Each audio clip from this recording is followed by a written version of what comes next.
My freedom in this area isn't worth your bondage. And I'm not willing to trade my freedom for your bondage. In fact, I'll bind myself so that you can be more free. That's what Paul is saying. Yeah. Paul says, if this were really a problem, know this, I'd never eat meat again if it were a real problem. Because I never want to be the one that turns freedom into sin. Because it's not about my rights, it's about the effectiveness of the gospel.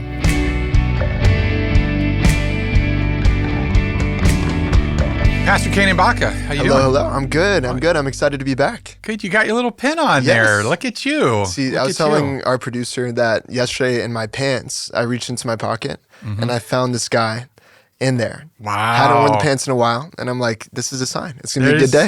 It's going to be a good day. It's going to be a good episode. Canaan Baca, worship pastor for our New Life Network, our family of churches. One Voice, I always want to call it the collective, but I know that's not right. One Voice. It's a collective too. Sure. Yeah, One Voice Worship International. Yeah. Oh, International. Yeah. Does it have an E on the end to really make it? We're going to Canada soon, so it's going to be official. Hey, you need passports for babies to go to Canada. Oh I don't know if you how knew did that, you find Canaan. out about Yeah, I don't know. Okay. I just drove my baby 13 hours to Canada. Yeah. My 1.5-year-old child. Yeah. With your wife, you didn't just randomly take your daughter to Canada. I didn't steal my child away to Canada. I think it's Take Your Daughter to Canada Day. Now I've got a quick question for you. Okay, to start off with chapter, is this chapter 8 related or just in general? No, this is just podcast format related in terminology. All right. I've heard Pastor Miles and you using the word podner a lot. Podner, I was wondering if I could use the phrase. Yes, you saddle can use up. the phrase. Go ahead. Oh, it's a sticker. It's a sticker, yeah. I'm an audio listener. I'd never this seen one, the cool stuff. Hold on. There, my producer's telling you right there. That's it. Here we go. That's it. Saddle up, podner. Saddle up, podner. There we go. You got to do a little. Yeah, there you go. Felt good. Saddle up. Here, we'll leave that in relief right there in the background. Yeah. Saddle up, podner. That's what we say. Let's go. Are you ready? Are you ready? I'm ready. This is gonna be fun. I love talking about food. Yeah. Because it's really all today is just talking about food. That's it. And what kind of food do we eat? So, you're kind of a foodie, aren't you? Yeah, I enjoy it. Do you? For sure. Yeah. Are you like a foodie? Like I enjoy food, but I take pictures of my food. So I think that I'd probably be a foodie. You know what? Don't follow him on social media.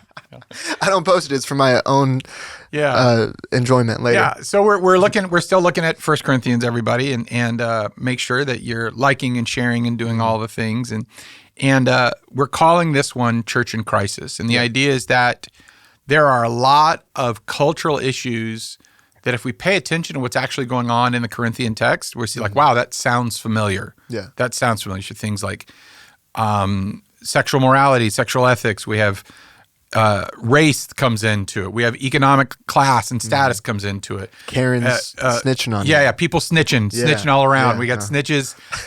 We got all kinds of stuff, and we have overly spiritual people trying to impose their will on everybody else. Mm-hmm. We've got celebrity traveling, celebrity icons. We have all that kind of stuff. Yeah. So we have all of this, and so when we look at it, we're like, wow, some of this sounds familiar. And so we're in this section with Paul where he's using a bunch of different examples of different things they've written to him about. And he's saying, here's your lesson in why you get it wrong. Because Paul's very overt about that. Yeah. And so in the previous episode with 7, we talked about sexual morality and being married and not being married. And it's a good thing to go back to because Paul is really honest about his own opinion in that particular episode. And I think that's kind of fun because there's a lot that goes on in this. But in this one, he brings up this issue, which everyone, I think if we tried to impose it on today's culture, would say that's kind of a pointless argument. It seems like a little meaningless. Yeah. Literally. Yeah. Because we don't have sacrificed food in temples often. No, not often. Not that I know of. I think I rarely eat food I think I've had sacrificed some barbecues that look like burnt offerings. But it was a joke. That was it. Who did it? No, me. I was talking about myself. So. But Paul starts, as we mentioned this injunction last week, but Paul starts, chapter 8 begins, we know it's a new section because it begins with the now concerning. Yeah. And it's that parodi in Greek. So obviously someone has written him and said, okay, here's another problem. So whether it was one of the snitches or one of the well-meaning people, and it was the food that they were eating. And so he literally says right there in the first half, now concerning food offered to idols. So let's rewind, put a little context on it. Essentially, in the ancient world, pagan temples, you'd sacrifice food, and then the priests would eat it, and if there's too much, they would sell it.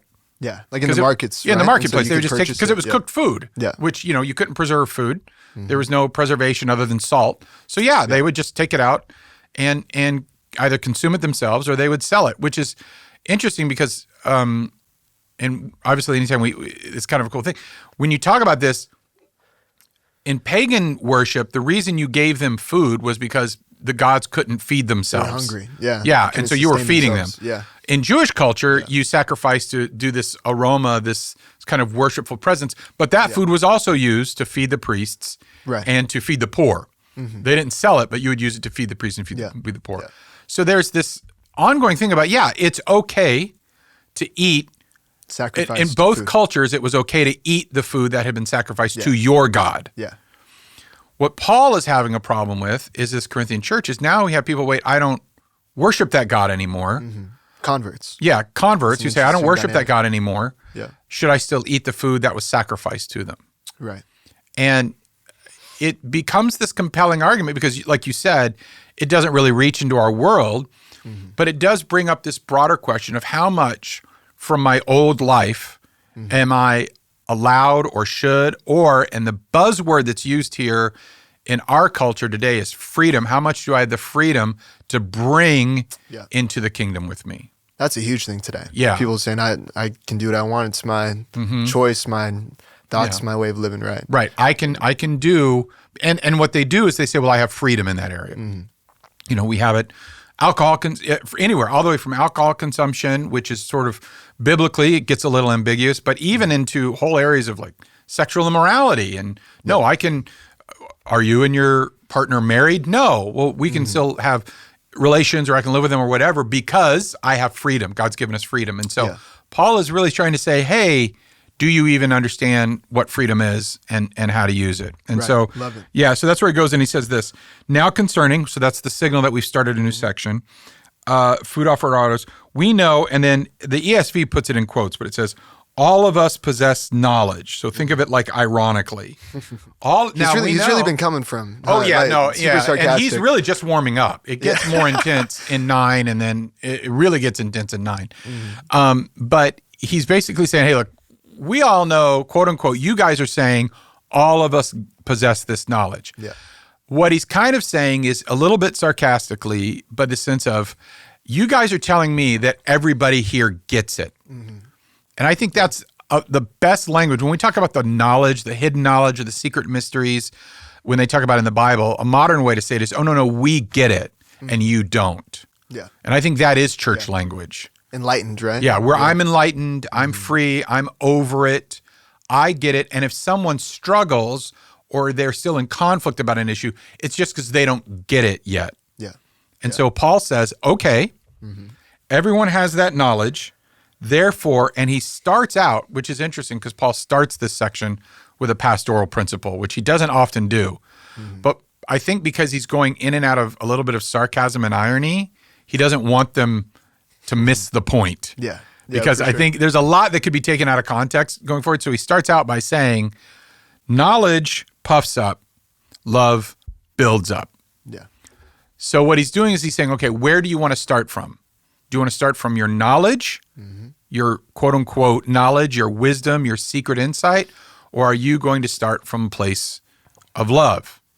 And he's now entering into this conversation because what you have is this abuse of quote unquote hidden knowledge or mystery knowledge or freedom or enlightenment, whatever, is now becoming a violation of their Christian ethic. Right. I mean, even when he says puffs up, it does have a connotation of like you use this to say like, look at me, right? It's not even just like, okay, you feel like you know something that's giving you freedom. It's almost like a badge of honor. Like I can eat these foods and do these things because I'm so spiritually mature. Yeah, and doing that even is it's hindering other people. Right, that's the problem in chapter 6 with their sexual immorality. It's the problem in chapter 7 with their unhealthy marriages, and now it's the problem in chapter 8 with food. Yeah, you all have these quote unquote insights, hidden knowledge, secret mysteries. You think you get it, but all of this knowledge is only being used to serve yourselves. Yeah. It's not building anyone else up. It is puffing you up, like you said, sort of inflating, rather than building other people up. So Paul wants to establish right from the jump of this section, that's the problem we're going to be talking about. Everything else that Paul's about to say is in light of this sort of pastoral principle that really it's love is the knowledge, love is the mystery, which, by the way, he's starting a theme now, which won't really pay off till chapter 13. And we talked a little bit about that in episode 7, the idea that he'll plant these words in and then not come back to them. And then all of a sudden they bloom in a really way. So what he's starting now actually blooms in chapter 13 in a wild way. So well, even these first couple verses seem sort of just disjointed from the rest of the chapter, right? Like it can seem that way. And so it's interesting to hear that, because it could seem like if you're just reading it from top to bottom, you're like, wait, how does that even connect? And but what he's talking about, and so what he's talking about is how can I get you, Corinthians, to understand the difference between loving and serving each other, which he talked about. For example, loving and serving each other in marriage. Go back to the previous episode 7. Loving and serving each other in marriage. Well, one of you is so spiritual you think that, one of you is so free and enlightened you think you can go have sex with whoever you want because you're above all that now. The other one is so free and enlightened that you've shut down the natural intimacy in a marriage that God intended, but neither of you are serving the other one. You're using their freedom to serve yourself, not serve the other one. Yeah, it's sort of, it's obviously different. This is Jesus talking, but it reminds me of surely they've received the reward already. It's like referring to the Pharisees praying out loud on the street corner or whatever. It's like, surely, they're getting puffed up socially, they think, from flaunting this stuff, but he's saying that's not the point at all. You're missing it. And you're getting all the reward you'll ever get. When you are doing things to be noticed, to be spiritually impressive, to show off how much you get it and no one else did, whatever. If you do any of that to be noticed, you'll get it. Congratulations. That's the reward. Like, you nailed it. Well done. But the one who really gets it, which you'll get to in a moment, the idea of real knowledge, real love is actually about serving and building. Because he says this and it's funny because it almost sounds like almost like an old vaudeville joke, right? Verse 2, if anyone imagines that he knows something, he does not yet know as he ought to know. But if anyone loves God, he is known by God. So that's a very intentional play on words there. He's throwing that word out there, and he's saying, if you think you know something, you should know that you don't know anything. Yes. That's what he says saying. To everybody over 25. Yeah. You don't, again, this is Paul's very sort of spinning way of saying, you really still don't know what you're talking about. He's just digging, like, he's getting super creative. He finds like 10 different so many ways to call them immature. And he's saying, and the proof is that anyone who the only real knowledge is that matters in kind of what he's saying rhetorically is, and the only real knowledge that matters is actually not knowing, but being known by God. And if you love God, he knows you. And that's the knowledge you need. That's the knowledge you need to concern yourself with. Yeah. Am I known by God? Keep the main thing the main thing. Yeah. And what you have is this real, and I think that that old quote of keeping the main thing. But that is it. It is the distraction of wanting to know stuff and wanting to be impressive or, profound or erudite or whatever. And we want to say, oh, wow, look how impressive that is. And Paul is saying, that doesn't really matter if you're not behaving and living it out from a Christian ethic. That's good. So he sets all that up and he talks about knowledge and he plays the knowledge card and he's moving all around. And then he gives you the therefore. Okay.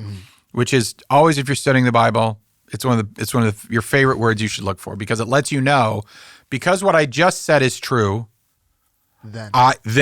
So then, therefore, because of that, because of this idea that knowledge puffs up, but love builds up, because of this knowledge that the only knowledge that matters is being known by God, and that if I overemphasize knowing things, I'm just proving how little I actually know.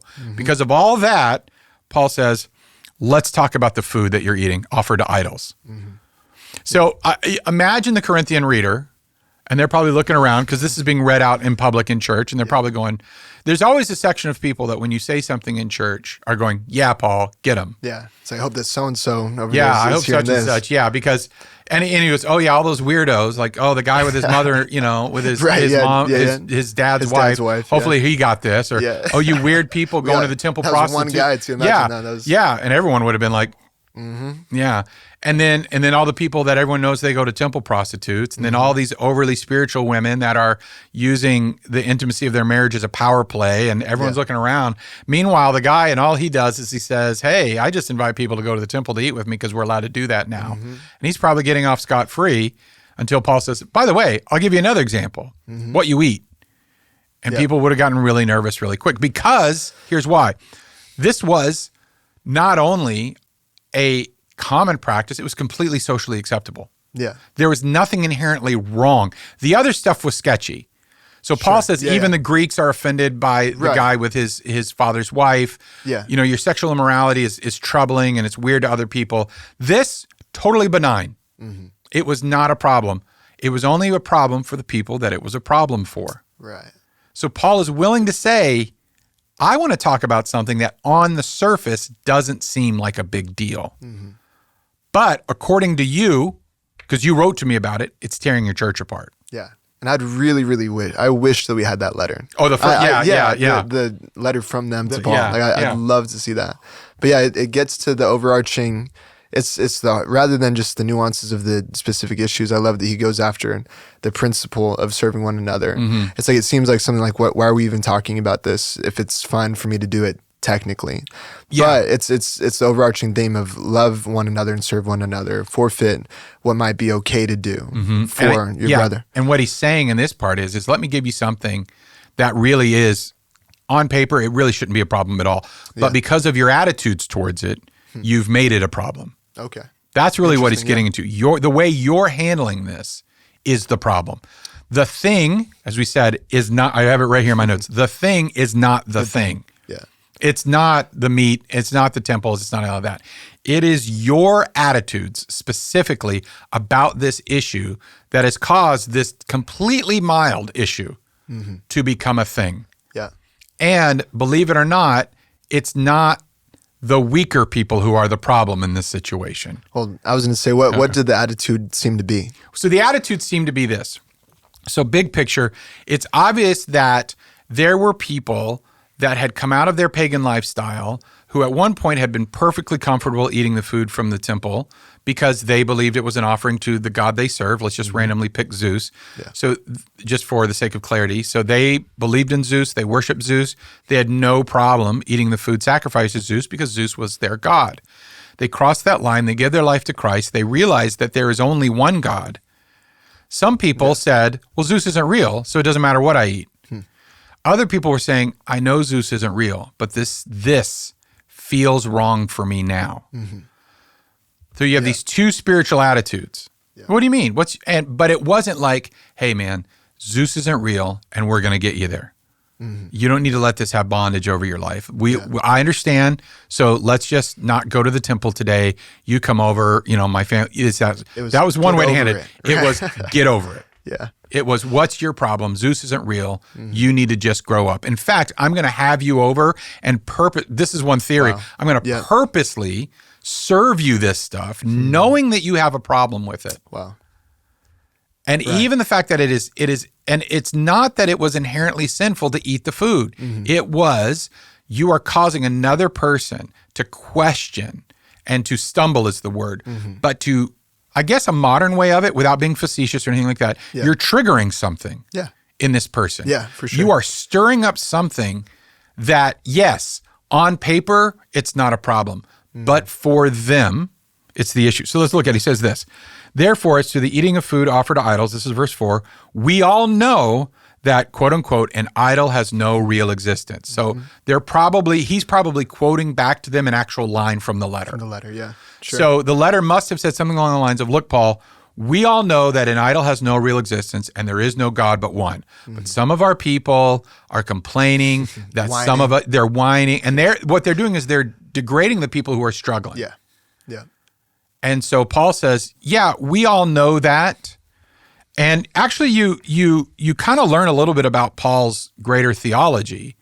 So there is actually an evolution in theology. And most of the Jewish ancient world, the Old Testament, God was the God above God. Like he was the one true God, but he was, you are God above every other God. In fact, there's Psalms and things like that to that effect. You're God of everybody. So if there were other gods, if they existed, they were just lesser gods. Yeah. Paul is outright saying there are no other gods. Interesting. Okay. There's nothing else. Yeah. There is only God. Yeah. There's no competitors. And then he's because he's speaking to previously polytheistic people. Yeah, to polytheistic people. Do you think he's probably doubling down just in case, or is it more so just like, hey, this is what you're saying, and obviously we know this is true? Yeah, he's quoting themselves. He's quoting them back to themselves more than likely. And in doing that, them. Right? I taught you this, and now you're kind of throwing it back in my face, right? Which was the same problem. Well, yeah, which was the same problem with the sexual immorality, right? You hold on. You're the one, Paul, who said that it's good for a man not to touch a woman, and Paul's like, yeah, I said it, but prudence. So if you go back, if you didn't get a chance to do episode 7, we talk about in that episode prudently discerning the deeper meanings of things. And Paul's like, okay, I'll just tell you, it's okay. Marriage is fine. It's not a big deal. It's not a sin to be married, all that kind of stuff. Yeah. But you have to stay in the boundaries. So in the same way, they're probably doing, hold on, Paul, you were the one that said that there's no power in these idols. So what does it matter where the meat comes from? Yeah. So he is teaching something theologically and sort of metaphysically significant, which is there's only one real power in the universe. There's only one deeply overwhelming spiritual power. Everything else, even though they're real in the sense of demons, angels, all that kind of stuff, is completely matchless to it. Yeah. There's no hierarchy, essentially. Yeah. There may be a hierarchy, but it's not like, it's not a black and white good versus evil kind of deal. There is one God. That's it. Everybody else is just pretending. Yeah. And so therefore there isn't acknowledging there's no power in that food, sacrificed to that quote unquote God. Right. But that's not the point. Right. He says, although there may be, and this is what he says actually in verse 5, he says, there may be so-called gods in heaven on earth. So it is kind of a nod to spiritual reality. He's saying, there's deities, there's spiritual forces that maybe consider themselves gods, or you have worshiped as gods, but there's only one God. I think of, the Avengers. There's only one God, ma'am, and I'm pretty sure he doesn't dress like that. So that's what he's saying. And he says, just as there are many gods, quote unquote, and many lords. So in that moment, he's actually speaking to, Fee argues that he's actually speaking to gods in terms of the Roman pantheon, and lords was like all the other smaller mystery religions. Okay. So they would call their deity Lord. Yeah. And so he said, yeah, sure. I guess there are things, spiritual realities that people call gods and people call lords. But there's only one that matters. There's only one true. Yeah. And that's what he says in verse 6, yet for us.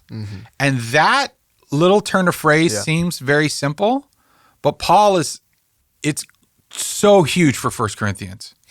Because Paul is saying, yes, that is true for other people, but it is not true for us. Yeah. We talked about this a couple of episodes. Quit trying to bring your pagan life into your new community. Quit trying to bring your overly ritualistic and religious life into our new community. Yes, that was true then, but now you are. And Wright talks about that as the third way, this new third community of believers, not really pagan, not really Jewish. They are Christian. Yeah. And so in other letters in the New Testament and other addresses to the churches, obviously it talks through interpersonal issues and how to relate to one another. But is this sort of unique in the sense that he's speaking to a community that's so mixed from previous, because there's books written to Israelites, Hebrews, right? It's very specific to... James is written to Jewish believers. Right. And then there's also books written specifically to Greeks or, to converts. So is this kind of a unique book in that he's having to go through all of this in the context of you guys are so intertwined, such starkly different backgrounds? I think what you have is, you have that in Romans. You have the different backgrounds in Romans, but Romans is really Jewish Gentile. You have it in Galatians to a certain extent. You have it in sort of these opening letters, but in Corinthians, it was so... it wasn't large sections. It was multiple diverse. And in Corinthians, he's dealing with, like we said, he's dealing with economic issues. He's dealing with class. He's dealing with gender. He's dealing with every possible diversity angle. So what he's trying to come in is he's saying, you have to acknowledge that we all didn't start at the same place, which means that no matter where you're at on your journey, we're not at the same place. And what we can't do is demand that people get on our page. Yeah. And that's been the issue. Gotcha. He says, for us, there is one God the Father. Now, pay attention to the language because this is actually super critical.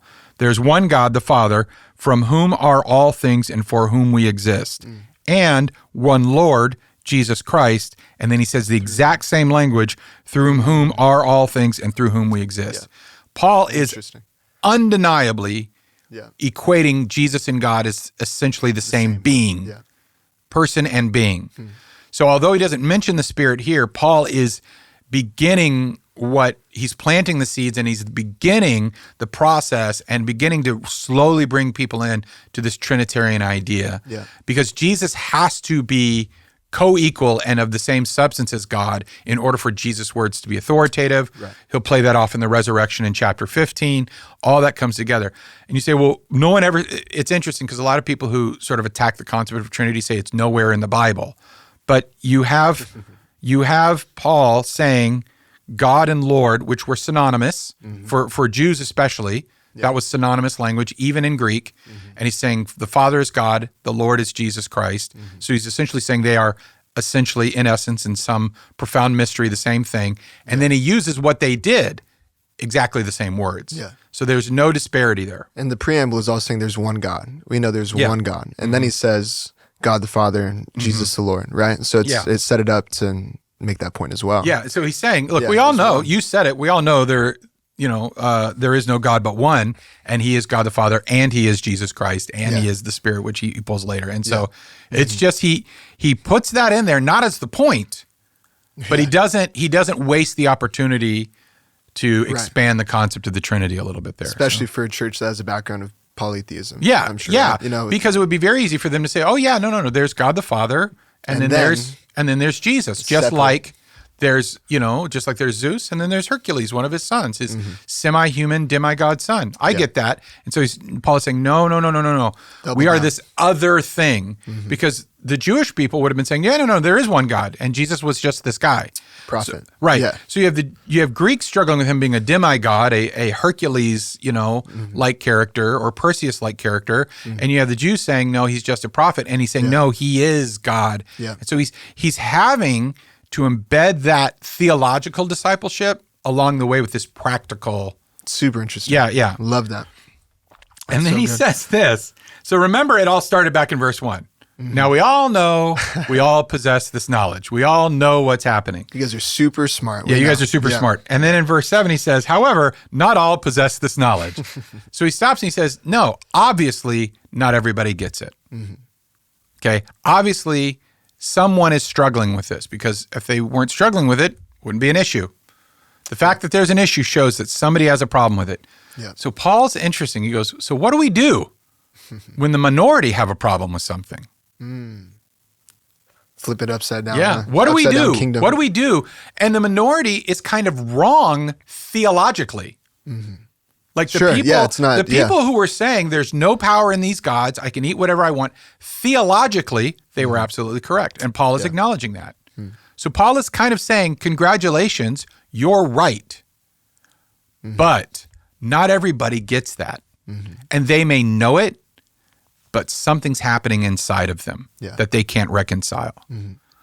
And whether you're watching on YouTube, you're in the car, you're here in the Pacific Northwest with us, or you're on the other side of the planet, the other side of the country, you can begin to think of things that you know, but still trouble you inside. We all have them. We all have little hangups along the way that we know we've been saved from, we've been given freedom over, but we don't want them near us, not because we don't trust that, not because we think they're more powerful than God, but they're still more powerful than something inside of us. And Paul is saying, what do we do with that person? What do we do with that person? Because he says, but some, again, not all and not many. The word some's important. But some, through former association with idols, eat food as really offered to an idol, and from their conscience, being weak, is defiled. Okay. No, yeah, I'm curious about that. What does that mean? A weak conscience? Because when we read it, that almost sounds like okay, what does that even mean? Because when I think of a conscience, I'm like, okay, this is what's telling me what's right and wrong. And so, but it would almost seem like they have a stronger conscience, right? If they're trying to stay away from right. If they're trying to stay away from something, it feels like they're what is strong is their conviction. What is strong is their resolve. What is strong is their moral base. What he's saying, and the word weak is the tough one, because we think of weak as pejorative, like bad, lesser, right? There's strong and there's weak, which by the way shows how we don't even understand. We today don't even understand how the kingdom of God works, because we think strong is better than weak. But Paul's the one who says, in my weakness, his strength is made perfect.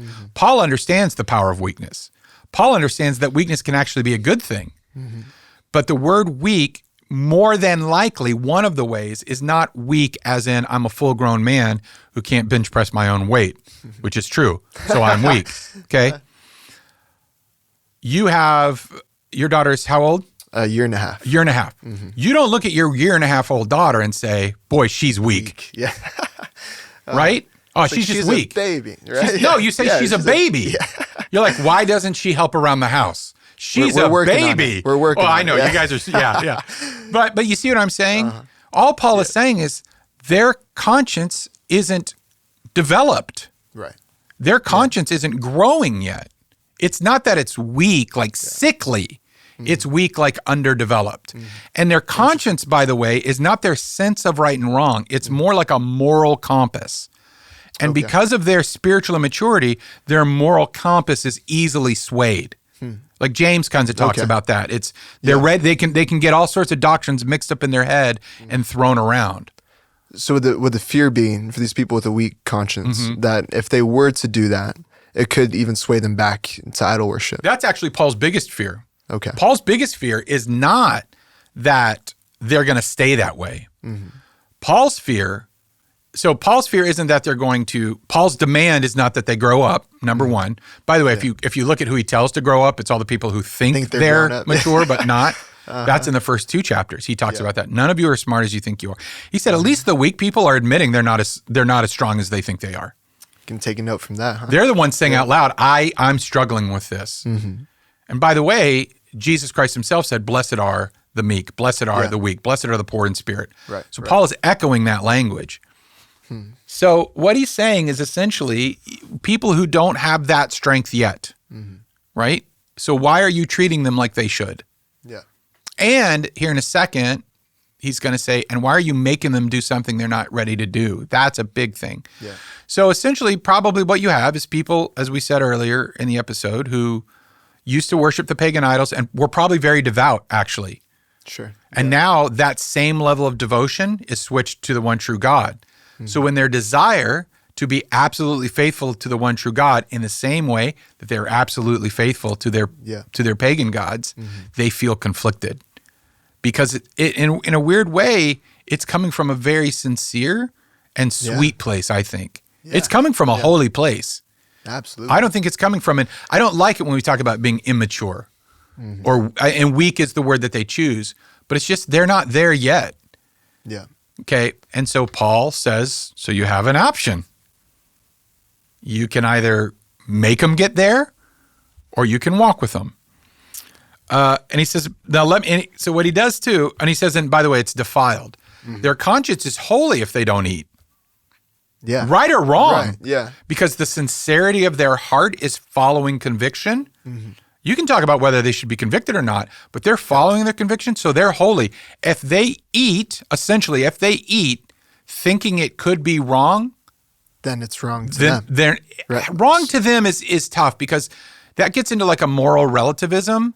Yeah, but we can't overbake that either to say, well, it's wrong for you and not wrong for me. Sure. It's like the marriage thing. No, it's still not sin for them, but they're feeling something. And what happens is, a lot of times in faith, they talk about this in, I can't remember the authors, but The Critical Journey talks about this. Oh, yeah. If you're familiar with that book. So in The Critical Journey, they talk about the evolution of faith, and then there's a moment that they call the wall. This is a wall moment. Yeah. Where they are marching forward in faith and they're growing up, but now they've reached something they can't reconcile. So are they going to push through, or are they just going to go back to what was comfortable? Yeah. And that's Paul's fear, is that they won't push through, that they'll just go back to, look, if I feel this way, I didn't feel this way when I was a pagan. I'm only feeling this way now because I'm a Christian. I'm just going to go back to being a pagan because I didn't feel this way before, this conflict. Interesting. Okay. Yeah. And Paul makes it very clear how the community handles them will be the difference in that. Yeah, man, that's super interesting. That should kind of make us who think that we're more mature in the faith kind of tremble in our boots a little bit, right? Like, that's a part of the co-laboring of walking with our brothers and sisters. Yeah. And Paul says that you could be a part of this outcome. Yeah. So what we have then is Paul wants to make it sure, then he stops and he re-clarifies. As we've noticed, as Paul gets into nuanced territory, he'll go back and he'll say something very explicit. So he'll say, no, he did it in the chapter 7, he does it in chapter 6. He's like, I know it feels nuancy, but hear me say this, food will not commend us to God. Yeah. We are no worse off if we do not eat and no better off if we do. What you're eating has nothing to do with your standing before God. And so he's kind of throwing them a bone again, like, okay, you're technically right. Yes. But he's kind of going back and forth between that, Yeah, right? because he's not arguing in a lot of ways. He's not challenging the premise. Yeah. You're not wrong. Yeah. Your attitude stinks. And because your attitude stinks, you've made yourself wrong. You had a chance to be right, finally, Corinthians. You had a chance to get something right, but your attitude is pushing it into a place that God does not want it to go. Because here's what happens. Verse 9, take care that this right of yours does not somehow become a stumbling block to the weak. The word right is actually pretty important. The word that he chooses for right. It's the word exousia, which is also authority, right, influence. So it's like saying, so the implication is they were using their right or their authority because they had they got it to push these believers, these weaker believers, farther than the weaker believer could handle it. Yeah.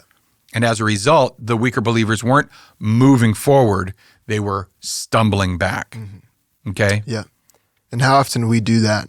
I mean, I'm feeling convicted right now, reading through this and thinking about it. Like, I grew up in church and I've been around this, and I can remember even just in friendships and stuff, like people feeling convicted about something. Like, what's the big deal? Come on, let's do it. And it's almost like a weird Christian peer pressure. Yeah, it is. And it's for to what reason? show Why? For what reason? To show off how enlightened I am. Yeah. And so somebody says, oh man, I'm going through, even if it's a season, right? I'm going through a season where I don't watch any secular television programming. And so one of us could say, oh man, I have a problem with that. Dude, don't be so legalistic. Don't be so bound.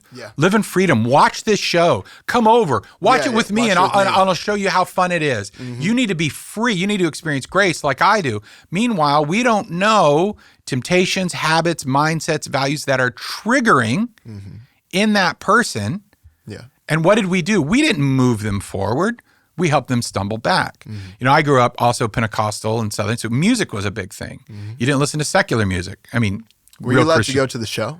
Oh yeah, well, I went to movies. Okay. I went to movies. I listened to secular music. The picture show. The picture show. Yeah, I went to dances at high school. Really? Yeah, I need to qualify You were something. edgy. Hold on, I need to qualify something. I always talk about growing up Pentecostal. Yeah. I was not a good Pentecostal. I think I should probably. I feel like now, but yeah, probably clarify that. Yeah, I should qualify that. But I did it all. I was the friend that other parents prayed for. Okay. Right? You can't You're like, go yeah, to my dad Brian's was house. praying for you. Yeah. And I'm like, meanwhile, I'm like, have you met some of my other friends?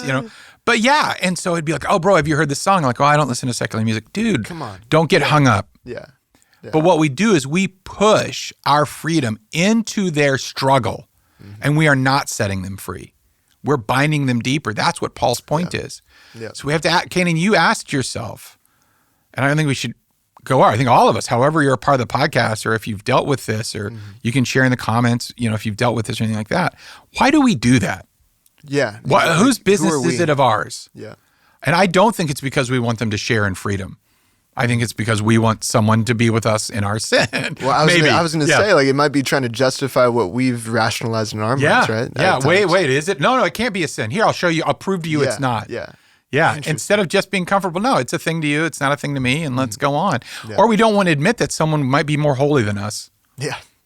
Because we feel judged. I don't know about you. Yeah. But you feel judged. You're like, oh man, I don't watch stuff like that. Oh, right. So like, and I do. So what do you think of me? Yeah. Yeah. And Paul's saying, at least with food, he goes, I intentionally picked this completely irrelevant thing to paint the picture. Yeah. Because you can't keep making it about the thing. The thing is not the thing. The thing is your attitude towards people who are on a different part of their journey in this issue. And this food sacrifice to idols became the perfect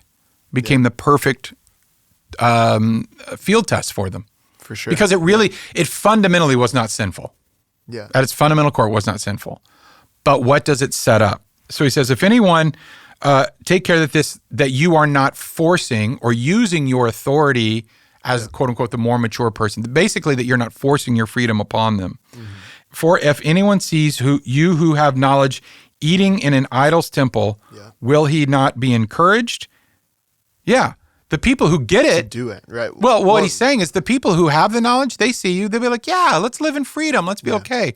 But if they don't understand what you know about grace, they're not going to get it just because they see you.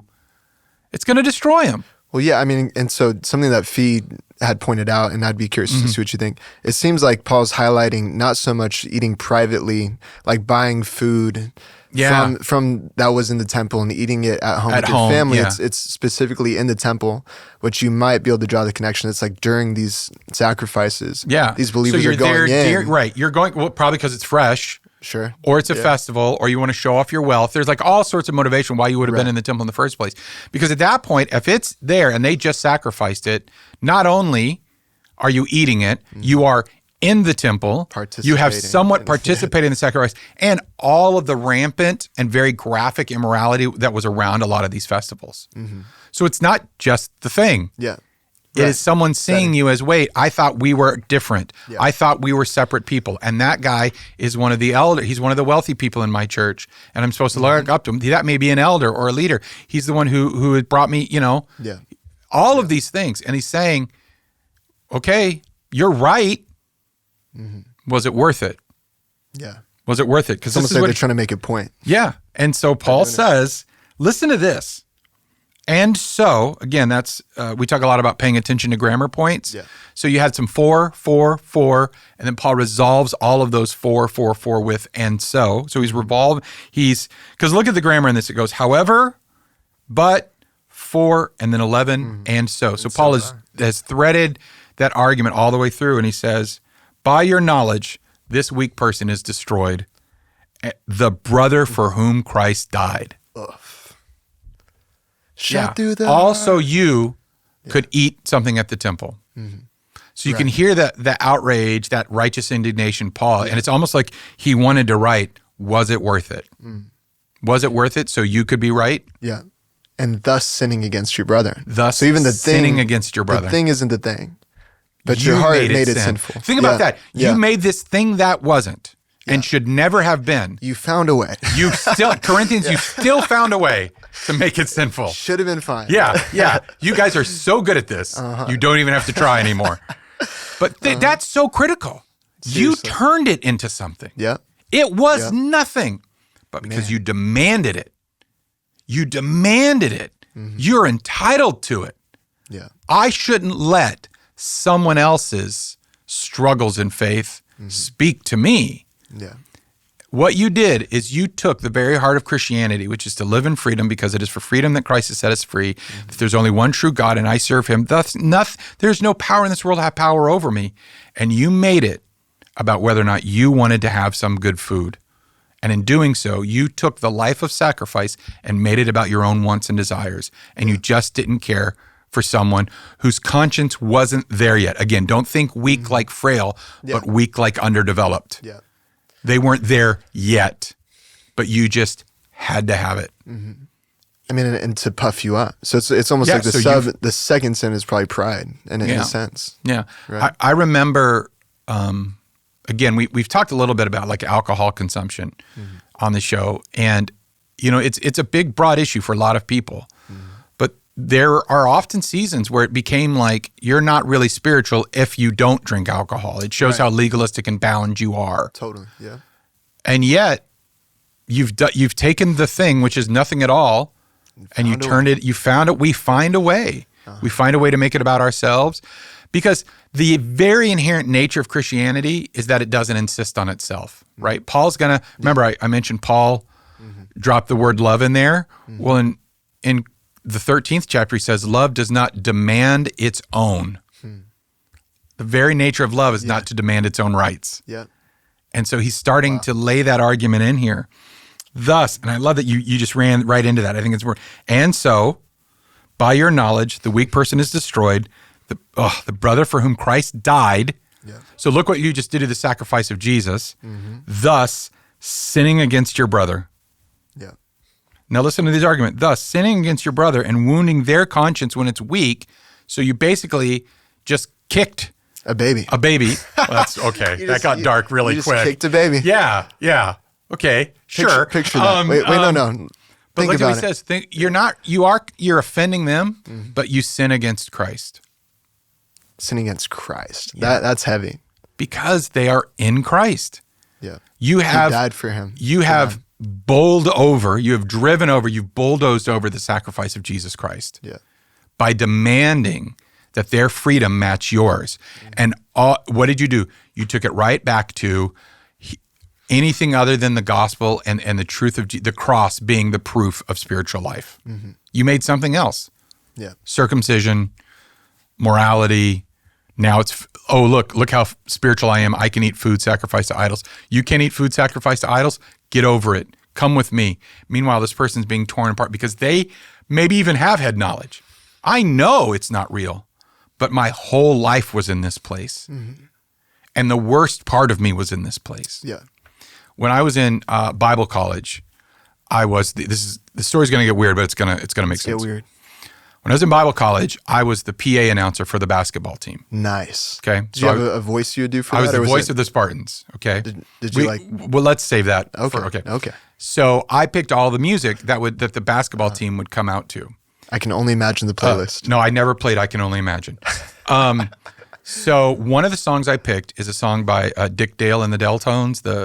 It's called Misery Lou. It's a surf rock song. It's a great song. Yeah. It's also in the movie Pulp Fiction. Okay. So I played it, I think at a practice or at one game. And one of the guys came to me. He was an older guy. He had gotten saved, given his life to Christ, went to Teen Challenge, and then came to Bible college. And he very politely came up to me and he said, "Could you not play that song anymore? Because it reminds me of when I was on heroin." And I got so puffed up. I got just so, come on. I was the quote unquote mature believer who got it. And I was completely wrong. I should have said, what song would you like? What song gets you pumped up that lifts up your heart? Because I was trying to puff myself up because I could look at all these cool songs I'm picking and I live above the burden of secular music or whatever. And what did I do? Now, I didn't play it anymore, but my heart wasn't right. Sure. Yeah. But what if I'd taken this route and said, dude, you're the one who needs to grow up. Bro, you're in Christ. Live in your freedom, man. Come on, dude. What's wrong with you? Here, let's sit down and listen to it together. In fact, let's go watch Pulp Fiction together to get you through it. I mean, it's absurd. Obviously, I wouldn't do that. Yeah. But that was the example of, and look, it was just a song that was great for a basketball team to run into. That's it. But I felt that energy of demanding my own, I'm above this and I should get my way over that guy's life journey. And God forgive me. I was wrong. He wasn't. Yeah. And he wasn't rude about it. He wasn't a jerk about it. He wasn't anything like that. He's just like, can we please not? Yeah. This is a really great lesson for people like me who can be very spiritually smug. Me too. Okay? Yeah. Because I feel times, and this is the reminder of it's not worth it. Okay, Brian, you're right. Congratulations. But was it worth it? Yeah. So look at Paul's resolve. Therefore, again, great word. We talked about it. So where is Paul ending? If food makes my brother stumble, Paul says, I will never eat any meat lest my brother stumble. Now he's not calling us all to veganism or being a vegetarian. Okay. Thank God. What he's saying is I'd be willing to do it. I'd be willing to do it. And I have a lot of friends now who, and let's kind of circle back to alcohol. freedom in alcohol. They don't have alcohol addiction. Their denominations allow for alcohol consumption, and they won't touch it because of this principle. It's not worth it. My freedom in this area isn't worth your bondage. Yeah. And I'm not willing to trade my freedom for your bondage. In fact, I'll bind myself so that you can be more free. That's what Paul is saying. Yeah. Paul says, if this were really a problem, know this: I'd never eat meat again if it were a real problem. Because I never want to be the one that turns freedom into sin. Yeah. Because it's not about my rights. It's about the effectiveness of the gospel. Yeah. It's a whole new dimension. I mean, because even I've heard it said that, Jesus, he sort of cleaned up. I mean, there's all the hundreds of laws that the Jews had created, right? And we're trying to impose that on the Gentile converts and things like that. And Jesus consolidated it, but at the same time upped the ante to like, what's your motivation? Yeah. Where like, it seems like they were really nitpicking, well, this is technically okay. It's technically okay. But the trepidation should lie in, okay, but where's my heart? Because that's what Jesus laid out for us, is what is the intention? Yeah. Which shines a whole new light on everything. It can't just be nitpicky, well, this is technically okay, or this technically isn't. Yeah. But where's my heart in it? Yeah, and am I, and I think there's a part of that heart that says, if I were really free, I really would be able to get rid of it for you. Yeah. The fact that I'm not willing to give it up for you shows I'm not as free over it as I think I am. That I'm not willing to give it up. Mm-hmm. I would never give it up for this or for that. Well, then it's in charge. Yeah. Because, not to go all Keith Green on us right now. Do it. But Jesus gave everything. Mm-hmm. Philippians chapter 2, that should drive all of us. And Paul is the one that brings that passage up. Mm-hmm. He did not consider, Jesus being equal with God, did not consider equality with God something to be demanded, to be grasped, to be clung, to be entitled to. Mm-hmm. But he let it go, enduring the shame and obedience, even death to the cross. I mean, it's just, and so Paul is saying, why did this become a thing? Mm-hmm. There's real sin in your church, and now we got to deal with this too. Yep. And never forget also Paul's burden for the outsider. And everyone in town is watching this play out, by the way. Everyone in town is watching this play out. Yeah. So it's pretty powerful stuff. So super, super powerful. Yeah. Convicting. Yeah. There's a new song. Yeah. Conviction. Next time I'm on, it's good. All right. All right, you ready for the collab, I guess? Yeah. Canaan Baca, Theology Threads. We could do one of those spoken word things. Yeah, with like where the video where the warehouse is kind of wet on the ground. Yeah. And there's like one of those old school Shure microphones. Yeah. And I could do some of my great spoken word poetry. One of those we definitely trespassed to take this video. Yeah. Some slam poetry for the kingdom. Yeah. Boy, that fell apart. Bring it back. All right. Uh-oh. Well, if you want more of Canaan's slam poetry, make sure you follow him on all his socials. But thanks for joining us in this episode. Don't forget to subscribe, give us a 5-star review on your podcast app so your friends can find us. Get your pin. Those pins are not for sale. My bad. Yeah. Everybody has a water buffalo. You can't go around telling everyone they have water buffalo. That's a VeggieTales reference. Everybody's got a water buffalo. Yours is fast and mine is slow. So Brave has a love-hate relationship with that song. She does not have a buffalo. We should stop. All right. Bye.